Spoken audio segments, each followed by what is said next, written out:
வணக்கம். வாழ்க்கையில் நம் எல்லோருக்கும் தேவையான முக்கியமான உறவு அம்மா. பல்வேறு விதங்களில் அந்த உறவு நம்மளுக்கு மிகவும் அவசியம்.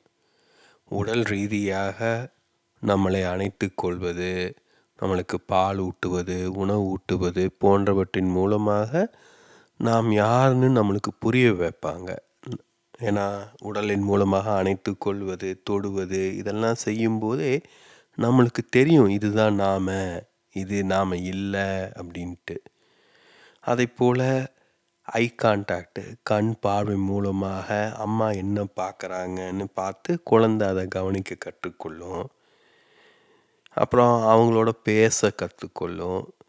இப்படி குழந்தையோட இந்த இந்த உலகோடு அது மேற்கொள்ளும் பெரும்பாலான தொடர்புகள் எல்லாவற்றையுமே பார்த்திங்கன்னா குழந்தை அம்மா மூலமாக தான் கற்றுக்கொள்ளும். ஆனால் இதை குறித்த புரிதல் அம்மாவுக்கும் ஒழுங்காக இருக்காது, குழந்தைக்கும் ஒழுங்காக இருக்காது. ஏன்னா அது குழந்தை பிறக்கிறதுங்கிற சாதாரணமான விஷயந்தான் இல்லையா? அப்படியே வளர்ந்துருவோம், நம்மளுக்கும் என்ன வித்தியாசம் தெரியாது, அப்படியே வாழ்க்கை ஓடிக்கிட்டு இருக்கோம். ஆனால் நம்ம என்னைக்காவது தனிமையை உணரும் போது நம்ம மனசுக்குள்ளே ஏதாவது இருக்கும், அதை யார்கிட்ட சொல்கிறதுன்னு தெரியாமல் தவிக்கும் போது, நம்மளை பற்றி நாமளே புரிந்து கொள்ள முடியாமல் திணறும் போது, அப்போது அந்த அம்மாவோட உறவு முக்கியத்துவம் நம்மளுக்கு புரிய வரும். ஆனால் அப்போவும் நம்ம அதை நேரடியாக புரிந்து கொள்வது கிடையாது. அதுதான் நம்மிடம் இருக்கும் சிக்கல். இதை கொஞ்சம் நுட்பமாக கவனிக்கணும். என்ன சொல்கிறேன்னா, முதல்ல நான் சொன்னதுன்னா அம்மா மூலமாக நம்முடைய உடல் ரீதியாக நம்ம வேறொரு மனிதர்னு புரிஞ்சுக்குவோம். இப்போ பசிக்குது அப்படின்னா பசி என்பது நம்ம உடலில் ஏற்படுறது. அதுக்கு அம்மா என்ன செய்ய முடியும், மற்றவங்க என்ன செய்ய முடியும், நம்மளுக்கு தெரியணும் பசிக்குதுன்னு இல்லையா? அப்போது அதை சுட்டி காட்டுவது அம்மாவாக தான் இருக்கும். ஓகே இது பசி அப்படின்னு சொல்லி குழந்தை புரிஞ்சுக்கும். அப்போ அந்த பசி தனக்கு நிகழுதுன்னு தெரிஞ்சுக்கும்.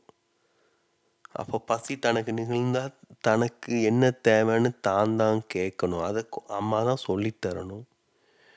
அப்புறம் பசி வேறு, வலி வேறு, இப்படி ஒவ்வொன்றுமே அந்த குழந்தை அந்த அம்மாவோடு மேற்கொள்ளும் உரையாடல் மூலமாக, அந்த தொடர்பு மூலமாக தான் அது புரிஞ்சுக்கும். இது பலவும் மொழி மூலமாக இருக்கலாம், எல்லாம் சிலது இயல்பாக நடக்கலாம். ஆனால் அது ரொம்ப ரொம்ப முக்கியம். அந்த உறவு ஒழுங்காக இல்லாத போது, அந்த ஒரு முழுமையான உறவாக இல்லாத போது பார்த்திங்கன்னா, நாம் யார் என்று புரிந்து கொள்வதில் நம்மளுக்கு சிக்கல்கள் இருக்கும். நாம் யார் என்று நாம் 2 விதங்களில் புரிஞ்சுக்கணும். ஒன்று நாம் உடலின் மூலமாக உணரணும், இன்னொன்று மனதை கொண்டு அறிவை கொண்டு புரிந்து கொள்ள வேண்டும். 2மே நம்மளுக்கு வேணும். இப்போது இந்தியா போன்ற நாடுகளில் பார்த்திங்கன்னா, அம்மாவோடு நம்ம அதிகமாக பேச மாட்டோம். அவங்களோட நேரம் செலவிடுவோம். அவங்களோட வேறு ஏதாவது விதத்தில் அவங்களோட வாழ்க்கையை செலவிடுமே ஒழிய நம்ம அதிகம் பேசுவது கிடையாது. ஏன்னா அந்தளவு அவங்க படித்திருப்பது கிடையாது, நாமளும் பேசுகிறது கிடையாது. அப்போது என்ன ஆகுது அப்படின்னா, நம்மளுக்கு ஒரு மொழி ரீதியான ஒரு புரிதல் நம்மளுக்கு கிடைப்பது கிடையாது. முன்பே சொன்னது போல் பசினா என்ன, வலினா என்ன, தூக்கம்னா என்ன, ஓய்வுனா என்ன, இதெல்லாமே பார்த்திங்கன்னா அந்த உரையாடல்களின் மூலமாக தான் குழந்தை புரிஞ்சுக்கும். அந்த தெளிவு இல்லாத போது, சரியாக இல்லாத போது, இது வலியா பசியா, இது தூக்கமா மயக்கமா, இதெல்லாம் தெரியாத போது தான் குழப்பங்கள் உருவாகுது.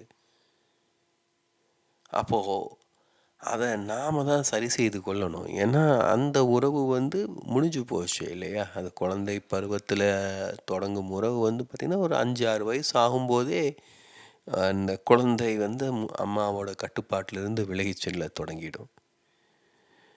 அப்போவே பார்த்திங்கன்னா அந்த உறவு உறவு தர வேண்டிய இந்த அடிப்படையான விஷயங்கள் முழுமையாயிடும். ஒரு ஆளுமை அந்த குழந்தைக்கு உருவாகிடும். அதன் பிறகு அதை மாற்றி அமைப்பது மிகவும் சிரமம். அதை மாற்றி அமைக்கணும்னா நாம ஒரு வளர்ந்த மனிதர் நம்முடைய முயற்சியில் தான் அதை மேற்கொள்ளணும். இப்போ அதற்குத்தான் இந்த தன்னை புனைதல்ங்கிற வழிமுறை. முன்னாடியே சொல்லியிருந்தது போல் நம்மை புனைந்து கொண்டே தான் இருக்கோம். இது ஏன் நடந்தது, அது ஏன் நடந்தது, இவன் ஏன் இப்படி செய்தான், அவன் ஏன் அப்படி செஞ்சான், எனக்கு ஏன் தான் இப்படின்னு நடக்குதோ அப்படின்லாம் புனைந்து கொண்டே இருக்கோம். இதில் ஒரு பிரச்சனை என்ன அப்படின்னா, இது நம்மை அறியாமல் நம்முடைய முயற்சி இல்லாமல் சுயநினைவு இல்லாமல் நிகழ்வதுங்கிறனால ஒரே மாதிரி ஒரு பேட்டர்னில் நிகழ்ந்துக்கிட்டே இருக்கும். அதை சுயநினைவோடு மேற்கொள்ளும் போது நம்ம அந்த பேட்டர்னை கவனித்து நம்ம சிந்தனையை மாற்றி அமைக்கலாம். அதை பற்றி வேறு காணொளிகளில் விரிவாக பேசியிருக்கேன். இப்போது இந்த தன்னை புனைதலில் என்னென்ன மாதிரியாக மேற்கொள்ளணும். இப்போ முன்பே சொன்னது என்னென்னா, அந்த அம்மாவுக்கும் குழந்தைக்குமான உறவு ஏன் முக்கியம்னு சொன்னதுக்கு காரணம் என்னென்னா, அந்த உரையாடல் பல விதங்களில் நிகழணும். அது மொழியின் மூலமாக, ஸ்பரிசம் மூலமாக, வாசம் மூலமாக, நிறைய விதங்களில் நிகழணும். இப்போ நம்மை நாம் புனைந்து கொள்ளும்போது அதே வழிமுறையை நாம் கடைப்பிடிச்சோம்னா அது ஆழமாக இருக்கும். ஏன்னா முன்னாடியே சொன்னது போல் நாம் தொகுத்து கொள்வதுங்கிறது பலரும் மனசுக்குள்ளே அப்படியே இது ஏன் அது ஏன் அப்படின்னு யோசிச்சே தொகுத்துக்கிறோம். அதை மாறாக எழுத்தில் வடிக்கும்போது நம்மளுக்கு ஒரு அப்ஜெக்டிவான ஒரு பார்வை கிடைக்கும். விலகி நின்று அதை பார்க்க முடியும். அப்புறம் எழுதும்போது தான் நம்ம வெவ்வேறு கோணங்களில் அதை கவனிக்க முடியும். வெவ்வேறு மனிதர்களின் பார்வையில், வெவ்வேறு காலத்தின் பார்வையில். ஸோ இது கொஞ்சம் விரிவாகவே பார்க்கலாம். ஸோ முதல் முறை பார்த்திங்கன்னா ரீஃப்ரேமிங் த பாஸ்ட் ஈவெண்ட்ஸ். முக்கியமானது இதுதான். ஏன்னா நம்ம ஒரு நிகழ்வு நிகழ்ந்துச்சுன்னா அது ஒரே கோணத்தில் நம்ம பார்த்துருப்போம். இப்போ நம்ம பஸ்ஸுக்கு நின்றுட்டுருக்கோம், பஸ்ஸு நிற்காமல் போயிடுச்சு, அவ்வளோதான். நம்மளுக்கு கோபம் வரும், எரிச்சல் வரும். நம்ம இதை வேறு கோணத்துலேயும் பார்க்க முடியாது. எப்படி பார்ப்பது? யோசிச்சு பாருங்கள். இதை யோசிக்கணும், நாம் தான் கண்டுபிடிக்கணும் இல்லையா? இப்போது நம்மளுக்கு வேலைக்கு போயிருக்கோம், இன்டர்வியூக்கு போயிருக்கோம், வேலை கிடைக்கல. அப்போ என்ன பண்ணுறோம்? யோசிக்கிறோம், நாம் தான் இன்னும் இதை சரியாக பண்ணியிருக்கணும், இல்லை நம்ம போட்டு போயிருந்த உடல் சரியில்லையோ, அந்த கேள்விக்கு சரியாக பதில் சொல்லலை, மொத்தம் 3 பேர் இருந்தாங்க, அதில் 2 பேர் ஓகே, ஒருத்தர் தான் நம்மளுக்கு பிடிக்கலை, இப்படின்னெல்லாம் வெவ்வேறு விதங்களில் யோசித்து அதை புரிந்து கொள்ளணும். இப்போ இதுதான் அந்த ரீஃப்ரேமிங்கிறது. ஒரே நிகழ்வை வெவ்வேறு கோணங்களில் பார்ப்பது, வெவ்வேறு காலகட்டங்களில். இப்போ அதே இன்டர்வியூவை நம்ம வேறு இடத்துல வேறொரு காரணத்துக்கு நிகழ்ந்திருந்தால் எப்படி இருக்கும், இல்லை அந்த பஸ்ஸு வேறொரு மனிதர் அங்கே இருந்தால் எப்படி நிகழ்ந்துக்கும், இப்படி மாற்றி யோசிப்பது. ஏன்னா மாற்றி யோசிக்கும் போதே பார்த்திங்கன்னா மனசு வேறு விதமான பாசிபிலிட்டிஸை யோசிக்கும். அது நிகழலை, ஆனால் அது நிகழ்ந்திருந்தா அப்படிங்கும்போது மனசு ஒரு சாத்தியக்கூறை உருவாக்குது. அது எனர்ஜெட்டிக்கலி ஒரு பாசிபிலிட்டி. அதாவது ஒரு மரம் வளருது, ஒரு குருத்து விடணும்.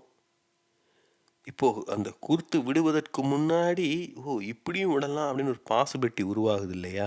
அதை போல தான் அது ரொம்ப முக்கியம். ஏன்னா இந்த நம்ம மனசுக்கே தெரியாது இது வரைக்கும். அந்த நிகழ்வு நிகழ்ந்துருச்சு, அப்படியே நடந்துருது, அப்படியே எடுத்துக்கிட்டு போயிட்டே இருக்கோம். இதுதான் விதியேன்னு வாழ்வது. இப்போ அதை நான் கவனித்து வேறு விதமாக மாற்றி யோசிக்கும்போது முதலில் நம்முடைய மனதில் அந்த மாற்றம் உருவாகுது. நான் எப்போதுமே சொல்வது என்ன, முதல் மாற்றம் எனர்ஜியில் நிகழணும், 2வது மாற்றம் மனதில் நிகழணும். நம்ம உட்காந்து இதையெல்லாம் சிந்திப்பதே பார்த்திங்கன்னா எனர்ஜியில் நிகழும் மாற்றம். ஒரு அமைதியை காட்டுது இல்லையா? நாம் முக்கியம் அப்படிங்கிற புரிதலை காட்டுது. அப்போ மனதில் வெவ்வேறு கோணங்களை உருவாக்க தொடங்கும் போது புதுவிதமான சாத்தியக்கூறுகள் மனதில் உருவாகத் தொடங்கும். அது எதிர்காலத்தில் நிஜ வாழ்விலும் உருவாகும். ஃபஸ்ட் அந்த சாத்தியக்கூறுகள் மனதில் நிகழ்ந்தால் தான் அது நிஜ வாழ்வில் நிகழும். இதெல்லாம் இருக்குதுன்னு ஃபஸ்ட் நம்மளுக்கு தெரியணும் மனசுக்கு. அப்போது அந்த ரீஃப்ரேமிங்கிறது ரொம்ப ரொம்ப முக்கியம். அடுத்ததாக அந்த ரீஃப்ரேம் பண்ணும்போதே நம்ம அந்த பேட்டர்னை கவனிப்போம். நம்ம ஏற்கனவே சொல்லியிருக்கேன் இல்லையா? அதாவது நம்ம ஒரே விதமாக தான் செயல்பட்டுக்கிட்டு இருக்கோம். நாம் திருப்பி திருப்பியும் ஒரே தவறுகளை செஞ்சுக்கிட்டே இருக்கோம். அதனால தான் வாழ்க்கை ரொம்ப சலிப்பாக இருக்குது. குறைந்தபட்சம் புது தவறுகளை செஞ்சாவது வாழ்க்கை சுவாரஸ்யமாக இருக்கும். அப்போது நம்ம இதெல்லாம் எழுத தொடங்கும்போது, தொகுத்து கொள்ள தொடங்கும்போது, நம்முடைய தவறுகளை பார்த்தா நம்மளுக்கே சிரிப்பாக இருக்கும், எரிச்சலாக இருக்கும், கோபம் கூட வரும். உண்மையில் நம்ம அதனால தான் நம்ம இதெல்லாம் செய்கிறது கிடையாது. நாமளே தான் சொல்லிக்குவோம், இதில் என்ன பெருசாக இருக்குது, செய்கிறதுக்கு என்ன இருக்குது அப்படின்னு. ஆனால் இதை கவனித்து பார்த்தீங்கன்னா சுவாரஸ்யமாக இருக்கும். நான் முக்கியமாக கருதிய பாயிண்ட் என்ன அப்படின்னா, அந்த 3வது பாயிண்ட், கிரியேட்டிங் ஆல்டர்னேட் எண்டிங்ஸ். இதுவும் முதல் 2ஓட தொடர்புடையது தான். ஏன்னா வெவ்வேறு கோணங்களில் நம்ம சிந்திக்கும்போது, இது இப்படி இருந்தால் அப்படி நடந்திருக்கும், இப்படி பண்ணியிருந்தால் அப்படி நடந்திருக்கக்கூடும், நெக்ஸ்ட் டைம் இப்படி பண்ணலாம், அடுத்த தடவை இப்படி செய்ய வேண்டாம், இப்படிலாம் யோசிக்கிறோம் இல்லையா? இது நம்ம உட்காந்து யோசிக்கும்போது, நாமளாக தொகுத்து கொள்ளும்போது தான் உருவாகும். நான் முன்னாடியே சொன்னது போல் மனசுக்குள்ளே யோசிச்சுக்கிட்டு இருந்தோம்னா, இது ஏன் இது, அது ஏன் அப்படின்னு யோசிச்சுக்கிட்டே இருந்தோம்னா, மனதால் ரொம்ப தூரம்லாம் செல்லவே முடியாது. நீங்கள் யோசிச்சு பாருங்கள், ஒரு திட்டம் போடணும் அப்படின்னா அது ஒரு 10 ஸ்டெப்ஸ் இருக்குது அப்படின்னா, நம்ம 10 ஸ்டெப்ஸையும் மனசால் சிந்திக்க முடியாது. முதல் 2 சிந்தித்தாலே மனதுக்கு தாங்க முடியாது. அப்போது வெவ்வேறு விதமான முடிவுகள், வழிமுறைகளை யோசிக்கணும் அப்படின்னா, அதற்கும் இந்த வழிமுறை தேவைப்படும். அதேபோல் இன்னொரு முக்கியமானதாக நான் கருதுவது, அதே சமயம் குறிப்பாக இந்த நவீன கால வாழ்க்கை முறைக்கு இந்த தன்னை புனைதல் ஏன் தேவை அப்படின்னா, நம்ம வெவ்வேறு மனிதர்களிடம் வெவ்வேறு விதமாக நம்மை வெளிப்படுத்தி கொள்ள வேண்டியதாக இருக்குது. அலுவலகத்தில் ஒரு மாதிரி, நண்பர்களிடம் ஒரு மாதிரி, வீட்டில் ஒரு மாதிரி. அலுவலகத்திலேயே நம்மளுடைய மேனேஜர்கிட்ட ஒரு மாதிரி, நம்மளுக்கு கீழே வேலை செய்கிறவங்ககிட்ட ஒரு மாதிரி, நம்ம பாஸ்கிட்ட ஒரு மாதிரி, இல்லையா? இங்கே எங்கேயும் பொய் இருக்கக்கூடாது. இதுதான் முக்கியமான விஷயம். நம்ம இந்தியர்கள் நாம் என்ன பண்ணுறோம் அப்படின்னா, ஏதோ ஒன்று சொல்லி சமாளிச்சுக்கலான்னு தான் பார்க்குறோம். நம்மளுக்குன்னு ஒரு ஆளுமையை நம்ம வளர்த்து கொள்வது கிடையாது. அந்த சூழலுக்கு நேரத்துக்கு என்ன தேவையோ ஏதோ ஒன்று பண்ணிக்கலாங்கிறது போல தான் நம்ம வாழ்ந்துக்கிட்டு இருக்கோம். இப்போ இதுதான் ஒரு படித்தவருக்கும் படிக்காதவருக்குமான வித்தியாசம். ஏன்னா படிக்காதவருக்கு இதெல்லாம் சிந்திக்க முடியாது. வேறு என்ன ஆல்டர்னேட் ஆப்ஷன்ஸ் இருக்கும், வேறு என்ன விதத்தில் செய்திருக்கலாம், வேறு என்ன முடிவு நிகழ்ந்திருக்கக்கூடும்லாம் யோசிக்க முடியாது. அப்போ என்ன ஆகுதுன்னா, அவங்க என்ன நிகழுதோ அதை அப்படியே எதிர்கொண்டு அதை கேட்டாற்போல் வாழ்ந்துட்டு போயிடுறாங்க. முன்பே சொன்னது போல் நம்ம வெவ்வேறு விதமாக சிந்திக்கும்போது, நம்முடைய மனதில் ஆல்டர்னேட்டாக நம்ம யோசிக்கும்போது நம்ம எனர்ஜிலேயும் மாற்றம் ஏற்படும். அப்போது அதெல்லாமே நம்ம தொகுத்து கொள்ளணும் அப்படின்னா, அதை நம்ம கிரகித்து கொள்ளணும், புரிந்து கொள்ளணும். அப்போது இது எல்லாமே இன்றைய நவீன கால வாழ்க்கை முறைக்கு தேவை. ஒரு படிக்காத மனிதர் ஒரு கிராமத்தில் எளிய மனிதராக இருந்துட்டு போயிட முடியும். ஆனால் படித்த மனிதர் அப்படி கிடையாது. இப்போது நம்முடைய ஆளுமை திறன்கிறது எதை காட்டுதுங்கன்னா, இது வெவ்வேறு விதமான ஆளுமைகளை கையாளும் திறனை தான் காட்டுது. சொன்னது போல் இதுக்கிடையில் ஒரு ஒரு தொடர்பு இருக்கணும், தொடர்ச்சியும் இருக்கணும், நேர்மை இருக்கணும். அதை தான் இன்டெகிரிட்டின்னு சொல்வது. அது இல்லைன்னா கஷ்டம். இப்போது மேலை நாடுகளில் இந்தியர்களை நாம் பெரும்பாலும் மதிக்காததுக்கு காரணம் என்னென்னா, அந்த இன்டெகிரிட்டி குறைவு. அதாவது நம்மால் வெவ்வேறு வேலைகளை செய்ய முடியும், ஆனால் அதை செய்வதற்கான ஆளுமை திறனை நம்ம வளர்த்து கொள்வது கிடையாது. இப்போ மேலை நாடுகளில் ஆளுமை திறனுக்கு ரொம்ப முக்கியத்துவம் தருவாங்க, நம்ம எப்படி நம்மளை வெளிப்படுத்தி கொள்கிறோங்கிறதுக்கு. அப்போது இது இன்றைய நவீன கால வாழ்க்கை முறைக்கு மிகவும் முக்கியம். இறுதியாக இதையெல்லாம் நம்ம செய்யும்போதே நம்மளுக்கு ஒரு பிடிப்பு கிடச்சிரும். நம்மளை பற்றி ஒரு புரிதல், நம்ம என்னென்ன அடிக்கடி செய்கிறோம், என்ன சொற்களை பயன்படுத்துகிறோம், நம்மளுக்கு எது பிடிக்கும் எது பிடிக்காது, நிறைய விஷயங்கள் நம்மளுக்கு புரிய வந்துடும். அப்போது நம்ம எங்கே சென்று கொண்டு இருக்கோம்னு ஒரு தெளிவு வந்துடும்.